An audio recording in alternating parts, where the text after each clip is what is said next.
O campeonato de 2022 da Fórmula 1 já está praticamente perdido. Entretanto, a equipe vermelha, a Ferrari, admite que não quer paralisar as tentativas de superar a Red Bull a cada GP que se passa. Mas qual é a esperança da equipe italiana no fim das contas? Será que tem fundamento? Será que a Ferrari pode mesmo conseguir, de certa forma, vencer a Red Bull nos próximos GPs ainda desse ano de 2022? E qual é o principal objetivo da equipe de Charles Leclerc e Carlos Sainz?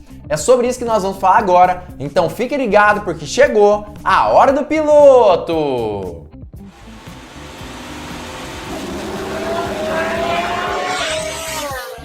Fala piloto, eu sou o Lucas Camargo, piloto de corrida há 10 anos e a equipe Ferrari de Fórmula 1 iniciou o ano parecendo que iria ser campeão com um pé nas costas, que seria fácil colocar Leclerc no primeiro lugar ali do campeonato de 2022, conquistando seu primeiro campeonato mundial da Fórmula 1. Entretanto, o tempo foi passando, as corridas foram acontecendo, problemas foram rolando na equipe italiana e, por fim, a Red Bull agora é a equipe dominante do novo regulamento da maior categoria do automobilismo mundial, com Max Verstappen principalmente já consolidando seu campeonato e a Red Bull faltando muito pouco para também conquistar ali o campeonato de construtores. Tudo está andando muito bem para a equipe austríaca. Entretanto, a Ferrari continua na sua batalha por tentar desbancar a equipe austríaca, pelo menos em algum GP desse ano. E Carlos Sainz, apesar de ter testado o F1 75 em Monza e constatado que mesmo com grandes evoluções, eles não são capazes ali de bater a Red Bull, ainda tem certa esperança na equipe italiana. Aparentemente, o maior problema do F1 75 é justamente a janela de temperatura dos pneus. O F1 75 tem muita dificuldade em se manter nessa temperatura ideal de funcionamento dos seus pneus. No GP de Monza, por exemplo, apesar deles terem utilizado ali algum tipo de carga aerodinâmica diferenciada, e eles conseguiram sim trazer ali algum tipo de desempenho mesmo nessas circunstâncias especiais. Ali foi onde eles aparentemente descobriram algum tipo de segredo do carro da Ferrari. E apesar de ter perdido para Max Verstappen depois de fazer uma ótima pole position com Charles Leclerc, eles ainda acreditam que existe alguma coisa, existe algum leite para tirar dessa pedra, e eles vão fazer isso até o final desse ano. Inclusive, nesse gap que existe entre o GP da Itália e o GP de Singapura, a Ferrari vai conseguir desenvolver um pouco mais o seu chassi, trazer ali alguns dados interessantes e estudá-los para fazer com que esse F1 75 funcione na sua melhor performance possível lá no GP de Singapura. A sorte, aparentemente, pelo menos segundo Mattia Binotto, é que o GP da Rússia acabou sendo cancelado e por conta disso a Ferrari teve essa oportunidade de desenvolver um pouco mais o carro, entender como esses dados funcionam para chegar em Singapura com tudo certo para conseguir vencer em cima das Red Bull. Aparentemente, no circuito de Monza, o que Carlos Sainz basicamente fez foi o seguinte: ele pegou o assoalho que já existia no F1 75, o assoalho criado ali no início do ano, testou esse assoalho. Depois pegou um novo assoalho que já existia ali na Ferrari e que foi implementado no circuito da França. Testou também. Para a Ferrari entender se esse novo assoalho, essa nova peça do carro, realmente conseguia ter um desempenho superior à antiga. E aí foi constatado. Ela foi melhor, foi mais veloz. Carlos Sainz disse isso, o cronômetro disse isso e claro que os pneus também disseram isso. Todo mundo mostrando um motivo apenas, um resultado apenas, melhor dizendo. Esse novo assoalho era mais veloz para a equipe Ferrari, mas isso talvez não seja o suficiente. Ele precisa ser mais veloz, mas ser mais veloz não é motivo para a Ferrari conseguir vencer a Red Bull ainda. E aí que vem o pulo do gato. A Ferrari começou a perceber que o que está rolando mesmo é falta de equilíbrio no F1 75. E isso pode ser um motivo, isso pode ser a grande questão que pode fazer com que a Ferrari supere a Red Bull para os próximos anos e, claro, para os próximos GPs.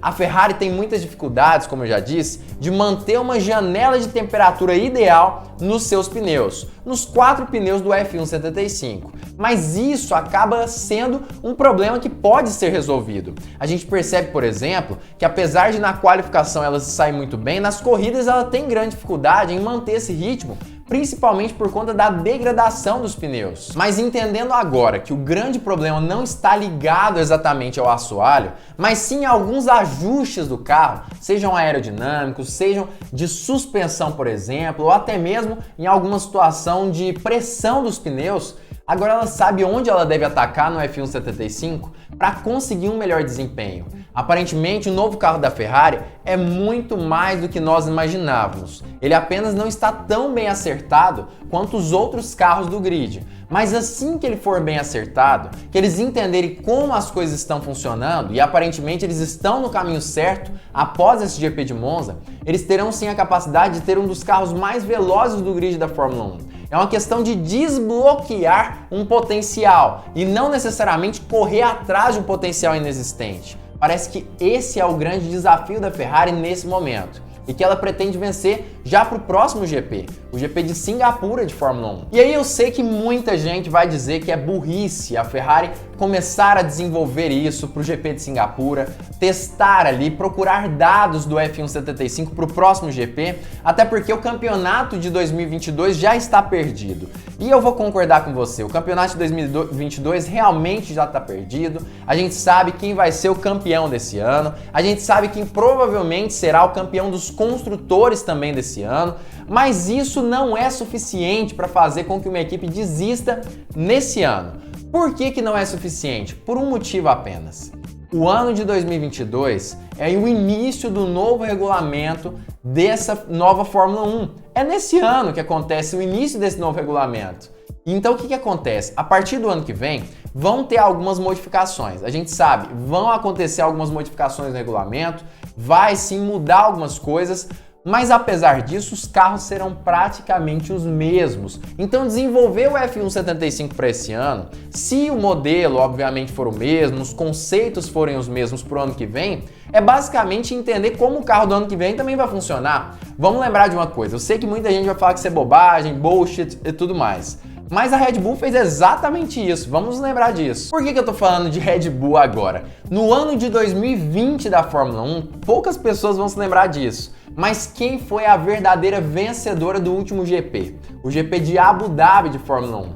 Justamente a equipe Red Bull. Muita gente dizia assim, olha, a Red Bull foi vencedora porque geralmente ela passa o ano todo desenvolvendo seu carro, chega no final do ano, tem um ótimo carro e inicia o outro ano muito atrás.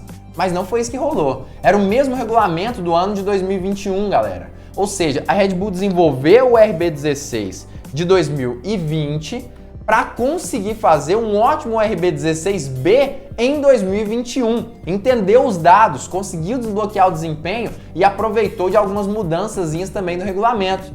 Esse foi o pulo do gato da Red Bull. E é basicamente isso que a Ferrari deve fazer. Entender como o carro funciona, criar um carro extremamente veloz nesse ano e para que no ano que vem, em 2023, ela consiga vir para bater de frente com o Red Bull e bater de frente com a Mercedes também. É claro que no fim das contas a gente sabe que Ferrari é Ferrari, existem erros de estratégia, problemas de confiabilidade e muitas vezes ela erra por ser a Ferrari apenas. Mas as esperanças ainda existem para quem é torcedor da equipe italiana. Você acha mesmo que a Ferrari pode vir forte no ano que vem? Ou talvez até mesmo ainda nesse ano com os novos desenvolvimentos do F1 75? Já comenta aqui embaixo a sua opinião sobre isso. O que você acha que pode acabar acontecendo? E também não se esqueça de se inscrever no canal através desse botão aqui no meio da sua tela e também assistir esses dois outros vídeos que o YouTube está indicando especialmente para você. E claro, fique ligado porque muito em breve nós teremos mais uma Hora do Piloto!